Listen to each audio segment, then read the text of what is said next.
Hello, everybody. Cal Banyan here. Cal Banyan's Hypnosis, etc. And I'm being joined by Penny Chason. And you know what? We're continuing our Hunkered Down Hypnotist series because we're, like a lot of you, we're locked down. We're under or about to become ordered to lock down. So here we go. We've been doing this series. We talked about things like the benefits, the hypnotists of doing hypnosis sessions online, because this series is about, here you go, you ready? Don't let the bug win, you win. It's about not just surviving, but thriving. And to do that, you need to know you can do hypnosis sessions online. Yes, that's right. You can do hypnosis sessions online. All right, so today we're going to talk about mistakes that hypnotists make when doing hypnosis online so that you can avoid them and get off to a running start. This is the last one in the series. I think if you really listen to these, this is number 4 in this series, you're going to have a really good idea of what it takes to begin doing hypnosis sessions online. All right, let me introduce to you Penny. Penny Chason, she is a 5-path certified hypnotist. She's also certified to train hypnotists in the 5-path system. So she's called a CPHI, which stands for Certified Professional Hypnosis Instructor. The courses I teach, she can teach. She is also, besides being a really good hypnotist, she is also a nurse anesthetist, having worked in the medical profession for 25 years, maybe 26, who knows. Has presented at the National Guild of Hypnotists Convention, has her own pain management system using hypnosis, and I'm very happy to have her as part of the huge, growing 5-Path International Association hypnosis community. Please welcome Penny Chason. Hey. I'm in a very silly mood today. I don't know what it is. I think it's because I haven't left the house in 2 weeks. I know. I feel like I just kind of like need to relax and let my hair down. Oh wait, my hair is down. So anyway, we're talking about online sessions today, and I just want to tell everyone that when I did my live week of power with you, I did it virtually, and you've pioneered working online and virtually long before anyone else was doing it. And at the same time, I felt like I was in that classroom, and the hands-on practice that we did, I mean, you were right there making sure that I was doing things correctly with my practice partner. And you've taken the same high level of regard for training of hypnotists and conducting sessions, and you've created this platform, this outline, this program now that the topics we've been talking about is based on, and you've worked hand in hand with Dr. Reverend Scott Giles of the NGH and are beginning to help the NGH by submitting this and working with him to become a leader in this for all hypnotists. And I want to say thank you, and everyone, Cal Banyan. All right, thank you very much. And you know what? You're welcome.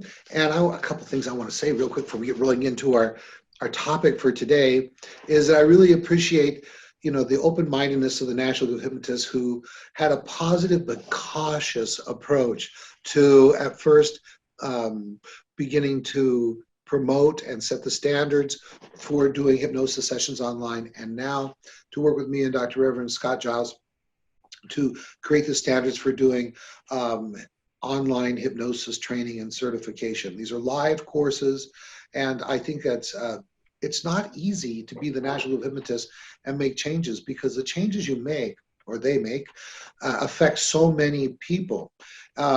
As the hypnotist goes, tends to go the profession of hypnosis, hypnotism, hypnotherapy. I'm going to tell you something. So, Penny, so you went to the Week of Power and you were online, and you had to provide your own practice partner, right? Guess what? We've made a change.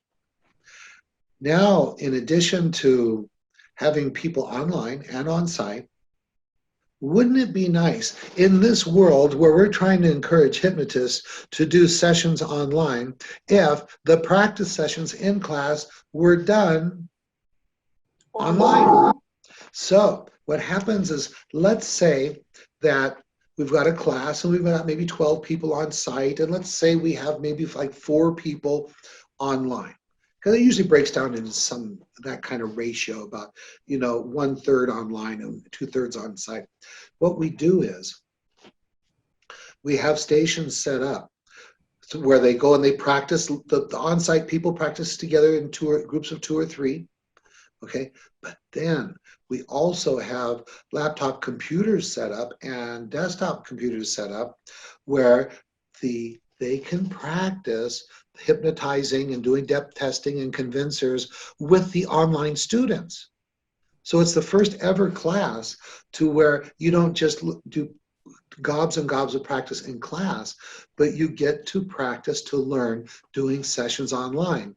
So the online students practice with the on-site students, and they can also practice among themselves. And so they don't have to bring someone to practice on anymore, like a friend or relative or something like that. What do you think of that? I think that's great because it can be challenging to find a practice partner who can meet with you every single day. Right. Yeah, and then also to graduate class, having had experience of doing an online session. See, that's tremendous. So that's something you can begin to integrate into your certification courses now that you are adding the online component. All right, well, enough about what's going on in the news and the profession. Let's go ahead and get into mistakes hypnotists make when doing sessions online. These are things that you don't want to do. All right. Winging it. Winging it. By that I mean you just kind of turn on the computer and there's a client and you just figure out things as you go. It's something that needs to be researched. Get advice, get certification for doing sessions online. Don't just wing it. I have experience doing remote interviewing and then hypnosis sessions that this could be crazy. I mentioned in one of the previous videos, I did some of the very first research on the subject of getting information from people, talking to people over a computer for the purpose of facilitating self-disclosure, all the way back to like 1988, 1989. So and I had years and years, almost around a decade of experience of doing podcasts, and then doing hypnosis sessions online, 10 years experience doing training session students online. And so that enabled me to make this segue into seeing clients online in an unusually well-informed manner. But one of the reasons that the NGH was a little bit resistant to approving online sessions and approving online training is they're afraid that, see, one thing I know about hypnotists as a group of people, big hearts, great intention, want to help people, and not the most techiest persons in the world. I've worked with hypnotists where I got to coach them through email, So, I mean, you really can't just wing it. You've got to do the research and really prepare yourself to be able to do the sessions online. What do you think of that, Penny? I think it's true. If you're not familiar with the tech, you need to find a friend or someone that you can get on Zoom with, play with the controls, get familiar with it, get comfortable with it. And also going into the sessions, like you need to have a checklist to make sure that you cover the things that are important. Like in one of the earlier videos, we talked about emergency situations. You need to make sure that you've covered all of those things for every single meeting with that client. Because as soon as you forget something, you're going to be in the middle of the session and you're going to realize you forgot to bring something up that turns out to be important. Exactly. All right. Next on the list, not knowing how to overcome people's concerns about doing hypnosis sessions online. Like, is it safe? Is it ethical? Is it effective? When I first got put in charge of the committee for setting up the standards for doing sessions online, what I did was I listened. And in the committee, there was these concerns, wrote them all down. Then I went to an online group of hypnotists and said, hey, I'm going to be doing this thing. What kind of concerns do you think you might have or that your clients might have? And so I went to the profession and got this long list of concerns, and then one by one figured out ways with the help of other people in the profession to overcome and address those concerns. That's way different from just winging it and then your client says, well, what about this and what about that? Or you think, well, what about this? You need to have that stuff already known, already in place. That's what professionals do. What do you think about that, Penny? I think that's absolutely true, and that it's important to have these things thought out ahead of time and to plan, how are you going to do pre-hypnosis interview? Because your client is going to have more questions about the online session than they do about in the office, because they may not be tech savvy, and you have to make sure that their questions are answered about that process as well. And, what do I do, if the dog barks, or what do I do if I need to get up and go to the restroom? I've had a cat walk across the computer and shut the video off before. And I have a pre-session video that I have all my clients watch that goes through all of these things for setting up a successful and easy hypnosis session. And they're nervous. They'll inevitably forget something. Perfect. Nowadays our clients kind of come through two doorways. One is the internet. You have a website and maybe they hear about you on Google or Facebook or Yelp or whatever. Then they go to your website, or it's by referral, a friend of theirs that you've helped. And then you know what they're going to do? They're going to go to your website. And so knowing about the concerns in advance allows you to put together perhaps a frequently asked questions. I wouldn't call it concerns. I'd use a little word crap there. You say frequently asked questions about hypnosis, and in there you want to talk about why it is safe, why it is ethical, why it is efficacious, why and effective. So having a little bit of preparation goes a very long way. All right, not knowing what kind of video conferencing software, for you, FaceTime may or may not be the best option for you. Then there's many different kinds of video conferencing software out there. I use Zoom. Zoom doesn't give me no money. I give them money. If something better comes along, I'm going to switch. I've used other video conferencing programs in the past, for example, for doing my online training certification courses. And Zoom is probably the fourth or fifth video conferencing software that I've used. And guess what? I'll probably change in the future when something better comes along. So how did you decide on what you're using? Well, I actually was a student in a coaching course, and Zoom is what was used. I found it user-friendly and easy, but you mentioned something that I think is important. You mentioned FaceTime, and there are some circles of hypnotists where every so often I'll hear someone say, oh, well, if they don't like Zoom or they don't have good internet, you can FaceTime. And I really have concerns around confidentiality around FaceTiming, or because it's over your phone, or some people will use a Facebook Messenger call or Facebook Messenger video. And I just don't feel that is secure at all. So be sure you protect your client's confidentiality. It's Awesome. really important. Very good thoughts. We want that if you're going to do online sessions, and you can do hypnosis sessions online, okay? I want to get that in your head. You can do it because there's the only thing you cannot do online with a client that you can do in a physical proximity is touch them. You can't shake their hand, you can't tap them on the head, but there are replacement things that you can do for just about all the touch-centered techniques that we use in hypnosis. So let me continue on here. Not taking online hypnosis sessions seriously. Like, for example, maybe in their office, they're dressed very professionally, but they think because they're online, they don't dress professionally.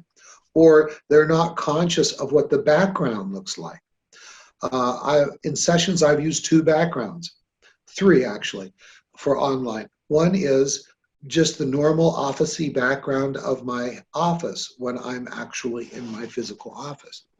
The second one was I moved over to a home office, and I wanted the background to not take away from the session, and it was just a blank wall. And guess what? It worked fine. And now I've got a green screen up there. While I was in my office the last time, I took a picture of my office, and that's what is in the background right now. There's a picture of my office, got my certificates up there. And so there you go. Take it seriously.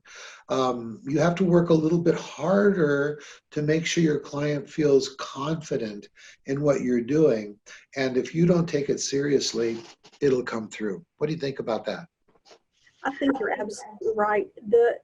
It could be tempting to sleep in to the last minute, to rush to your client, those types of things. And you need to be sure that you treat it as if you were showing up to your office and you were prepping your office before that client comes in, because it comes across in your sessions. Perfect, perfect. Next, and it's along that vein, I call it screencraft. And that is being aware of how you look on the screen. And some of it the main thing that I find hypnotists do is they are not aware of proportion. And so, they might be sitting, way back like this, or they might have bifocal glasses and they're looking at the screen like this, and they look like, I don't know, like a bozo, right? They look going like this. So you've got to be aware of how you look. Now, I recommend that you strive. And I learned screencraft by doing my podcasts. That's how I learned how I think I should look on the screen.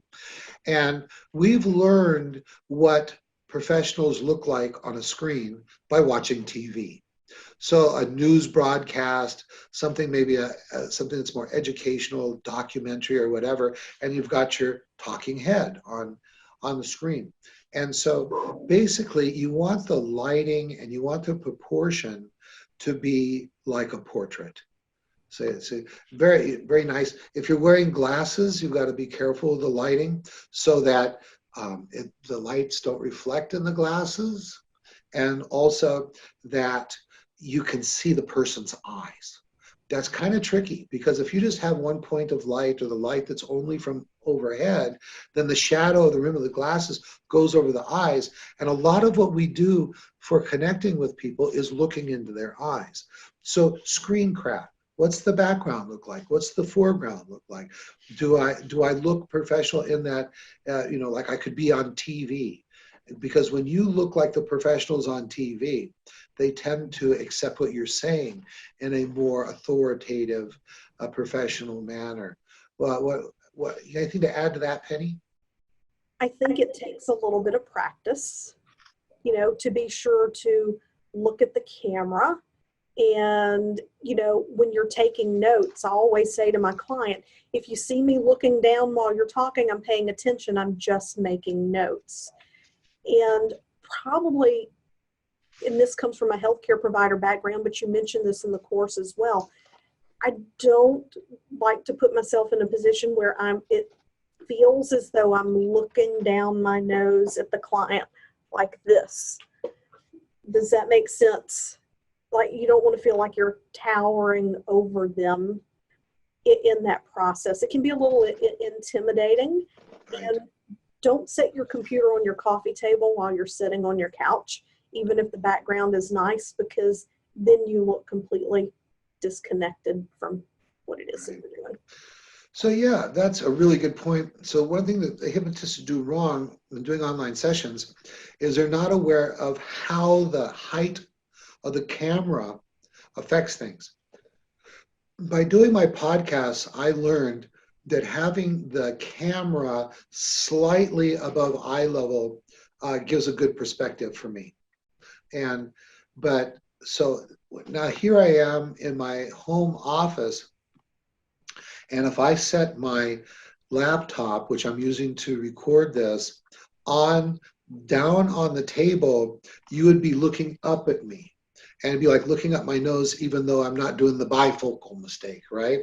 And so what I did, and I had to experiment around to get the right height, but I found something there. I have a Pelican case, which is used for like microphones and stuff like that.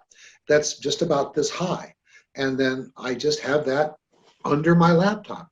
I have a similar case like that in my physical office at the Banyan Hypnosis Center that does the same thing. So that camera is eye level right now. When I do podcasts, it's slightly above eye level. And that gives a natural look to me, as opposed, if you have it down on the bottom, it makes your chin stick out and it makes your cheeks puff up. Raise your hand if you want puffy cheeks. You know, it's more likely to catch. You're looking down like this, and it's looking up at you. And if you have a double chin, that's the center thing. Raise your hand if you want your double chin to be on, camera. And even if you don't have a double chin, if you're looking down at the camera like this, it will artificially create a double chin. So just to look good and look professional, have that camera up eye level or slightly higher. Now you can overdo that, and if you do that, if it's too high looking down, it makes you look like a little person. And and there's nothing wrong with being a little person, but they feel like they're looking down on you, and it's not what you want. You want eye to eye kind of contact. Awesome. Let's see here. We're rolling through this. Another mistake people do is they'll try to use the same techniques that they use in person online, and then they'll suddenly get to that point where they have to touch somebody, like tap their head or lift their hand and go, uh-oh, what do I do? And they didn't do the planning of modifying their techniques first, or finding proven techniques for doing online sessions, like the no-touch version of the 5-path induction, which you can get on 5pathinduction.com, that's already got that worked out. Or in a certification course, we talk about how to replace touching techniques like tapping on the forehead or lifting a part of the body, or like the hand or something like that, how to replace those. So they'll just go online with someone and start using their old techniques and choke right in the middle of it as they stumble through not being able to use the touching technique. Let me move on to the next one so we don't make this into a 40-minute podcast. And not knowing the benefits of doing hypnosis online for both clients and for themselves. Being able to do hypnosis online doesn't do you or anyone any good unless potential clients know the benefits to them of doing hypnosis sessions online. So you want to have a very compelling list of the benefits for potential clients to do hypnosis sessions online, so that you can use those in your written material, or you have them right in front of you when a client calls and say, well, what do you think is better for me, online or I don't know if online's any good. And you can say, oh, as a matter of fact, there are some benefits to doing hypnosis sessions online. I actually like doing them better. And then you can check through that list of benefits for the client of doing sessions online. What do you think about that?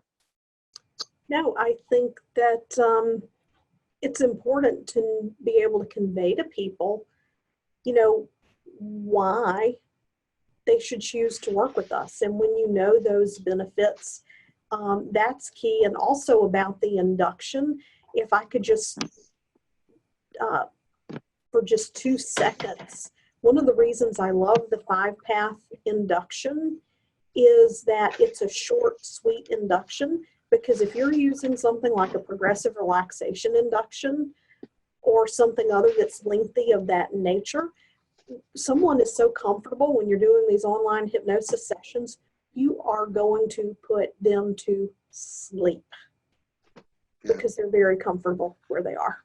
And that's a whole new issue, is you've got this client who's asleep 400 miles away, right? That's where that phone number comes in.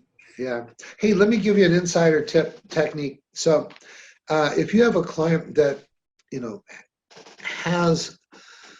you're concerned about them, that they might fall asleep or they've got a medical situation or whatever, here's something that I'm recommending people do. And that is, yes, go ahead and set up the Zoom meeting, just like you, or whatever video conferencing software you want, and then have them call you on the phone. Now, so you're still, all audio is going to happen over the internet connection, the video conferencing, Zoom or whatever. But then what you do is you say, okay, now what I'm going to do is I want you to turn your ringer all the way down, and I'm going to put me on mute, so that if for some reason we lose the internet connection, okay, or your computer shuts down, or we have any kind of problem, okay, I can just unmute the phone on my end and I can still talk to you. I could wake you up, or I could talk you through getting reconnected, or whatever we need to do. So that's a nice little thing that you can do. All right. Did I interrupt you, Penny? No, you didn't, but I think that's an important point right now, because I heard the other day that since the beginning of February, that our internet service providers have already expanded bandwidth capability that they were going to do for the entire year of 2020. And they're going beyond that because the internet has a lot of traffic right now. And I think that's an excellent tip, especially for people who have had some connectivity issues. That's a good backup to have. Very good. Yeah, right now, now of course, people will be watching this video 1 year, 2 years, 10 years from now, and some of the issues that are going on with the virus and connectivity issues, that'll be like so old-fashioned history. But you know, we got to keep you guys in mind that are watching it right now as this is going on. And gosh, Zoom and other video conferencing platforms are being stressed like never before.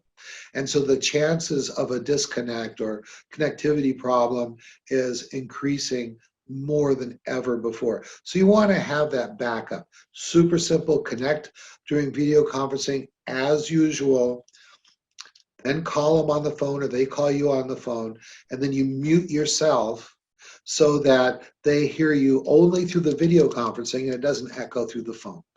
Video conferencing goes down, take yourself on mute, you can give them instructions on what to do, or if it doesn't come back up, you can just continue with the audio with the phone.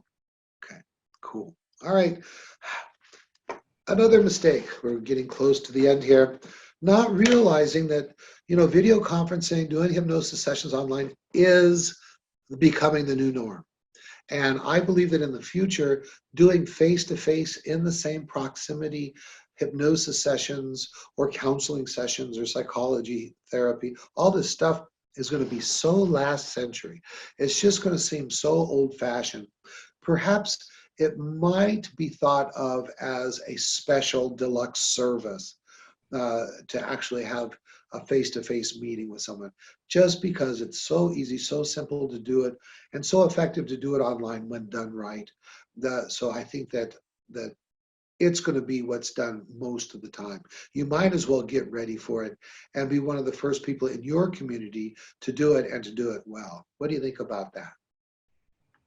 I really believe that this is going to become the profession, and it's in times of crisis that things shift within industries and professions, and people may be more likely to seek out an online hypnotist as opposed to a brick and mortar hypnotist, simply because they don't have to drive.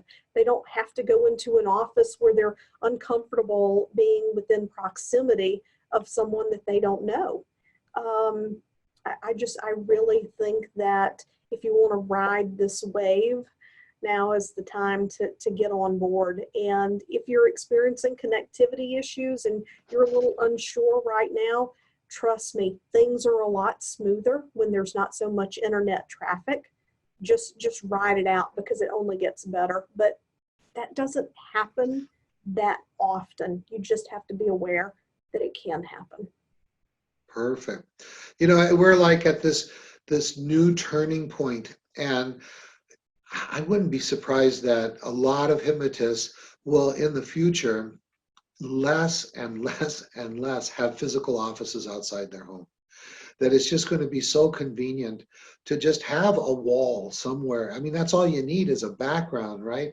Where you can have your credentials, or you could actually have a false background like I'm using right now. And just the money that it costs to have a physical office. So take this terrible event that's going on right now and make something good come out of it. Don't let the bug win. We win. We not just survive, we thrive as we make this big transition into providing sessions professionally, ethically, competently online. And you'll remember back of these days where you kind of got pushed into it, and be glad that you did. All right, anything else you want to say to wrap things up, Penny?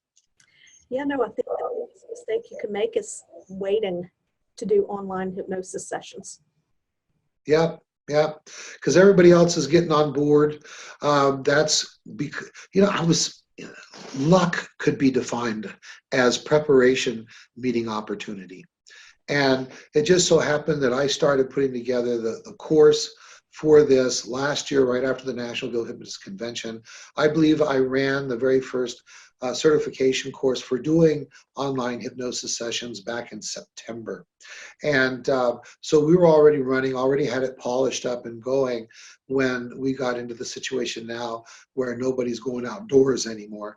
And so now we have it all polished up, ready to go. As I'm doing this podcast, I'm looking at what we've done.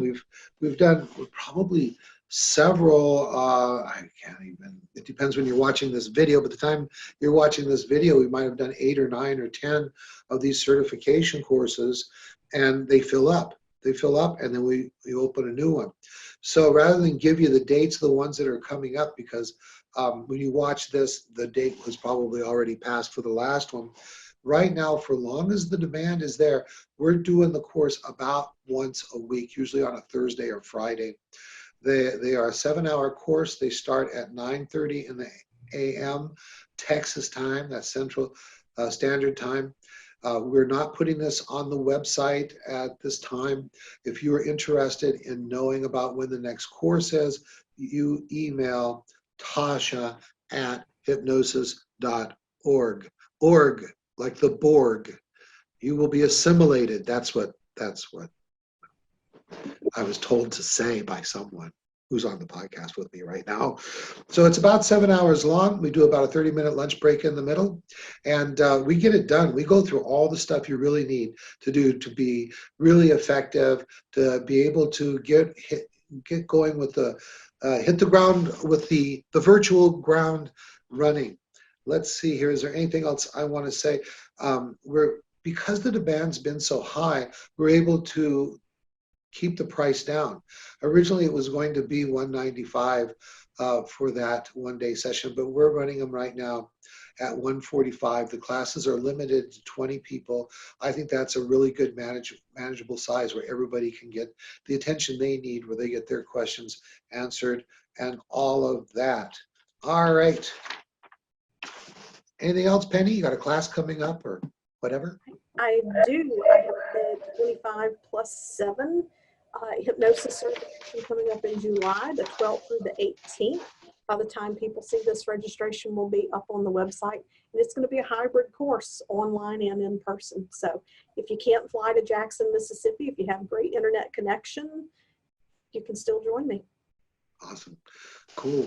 Hey, and I've got, in addition to the certification course I just talked about for hypnotists to do sessions online, I have both a full certification for people who come into the profession and become 5-path certified, which my next class is in July 2020. And then another one in October 19th, 2020. All of my classes, the schedule, are available on calbanyan.com. And rather than get into the exact dates, because right now we are going from the 10-day course to the 25+7. The 25 is self-study of preparation to come into the course, the live course, which then is 7 days in a row. We are going to this format because in the past it was 10 days, Monday through Friday, then Monday through Friday, and people had to take 2 weeks off of work or away from their family to take the course. And we think this smarter, leaner approach is going to be very well received, where you only need to take 1 week off of work, 1 week away from your family, and still get the same great training. Then also we still have the Week of Power. The Week of Power is scheduled. It might even have happened by the time you get this podcast, so you'll have to keep checking calbanyan.com to get the latest information. But the next one is April 27th to May 2nd. And that one, because it's going on while everybody's sheltering in place, that is 100% online. There will be no on-site students in that. Normally it's hybrid, which is some online, some on site, and so long as we're all sheltered and hunkered down like we are, then all my courses still be running, but the courses will be everyone online. I've done that in the past. It's kind of weird for me. I'm in a classroom, it's empty, and everybody's on a big screen at the back of the classroom, and we get it done. We're not going to let the bug win. Not going to let the bug win. All right, that's it. Thank you, Penny, for being here. I think it's a great series we just did. I think it's going to help a lot of hypnotists to get online, to know that, yes, you can do hypnosis sessions online. With that, Cal Banyan,